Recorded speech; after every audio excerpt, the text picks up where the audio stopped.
কৰ্মশ্ৰী হিতেশ্বৰ শইকীয়া মহাবিদ্যালয়ৰ সন্মুখত বানপানী পৌৰসভাৰ হস্তক্ষেপৰ আশা কৰ্মশ্ৰী হিতেশ্বৰ শইকীয়া মহাবিদ্যালয়ৰ সন্মুখত সৃষ্টি হোৱা বানপানী আৰু জলপথৰ সমস্যা সমাধানৰ দাবীত আজি মহাবিদ্যালয়ৰ ছাত্ৰ সমাজ তথা অখিল ভাৰতীয় বিদ্যাৰ্থী পৰিষদৰ উদ্যোগত গুৱাহাটীৰ মেয়ৰ মৃগেন শৰণীয়া আৰু ডেপুটি মেয়ৰ স্মিতা ৰয়ক সাক্ষাৎ কৰা হয়। সাক্ষাৎকালত ছাত্ৰ-ছাত্ৰীসকলে মহাবিদ্যালয়ৰ সন্মুখত বৰষুণৰ সময়ত সৃষ্টি হোৱা জলবদ্ধতাৰ ফলত সন্মুখীন হোৱা বিভিন্ন সমস্যাৰ বিষয়ে মেয়ৰ আৰু ডেপুটি মেয়ৰক অৱগত কৰে। সামান্য বৰষুণ হ'লেই মহাবিদ্যালয়ৰ সন্মুখত পানী জমা হোৱাৰ ফলত ছাত্ৰ-ছাত্ৰী, শিক্ষক-শিক্ষয়িত্ৰী আৰু কৰ্মচাৰীসকলৰ যাতায়াতত সমস্যাৰ সৃষ্টি হোৱা বুলি জানিবলৈ দিয়ে।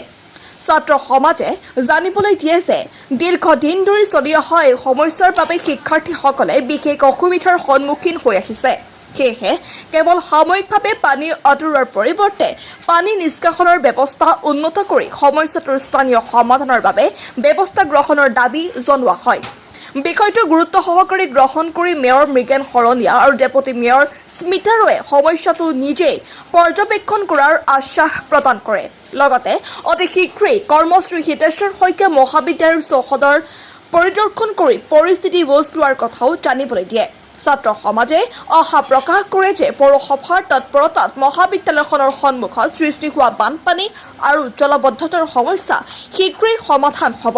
শিক্ষাৰ্থীসকলৰ স্বাৰ্থত সমস্যাটোৰ স্থানীয় সমাধানৰ বাবে ছাত্ৰ সমাজে আশা প্ৰকাশ কৰে যে পৌৰসভাৰ তৎপৰতাত মহাবিদ্যালয়খনৰ সন্মুখত সৃষ্টি হোৱা বানপানী আৰু জলবদ্ধতাৰ সমস্যা শীঘ্ৰেই সমাধান হ'ব। শিক্ষাৰ্থীসকলৰ স্বাৰ্থত সমস্যাটোৰ স্থানীয় সমাধানৰ বাবে সংশ্লিষ্ট বিভাগে শীঘ্ৰেই কাৰ্যকৰী পদক্ষেপ গ্ৰহণ কৰিব বুলি আশা প্ৰকাশ কৰা হৈছে।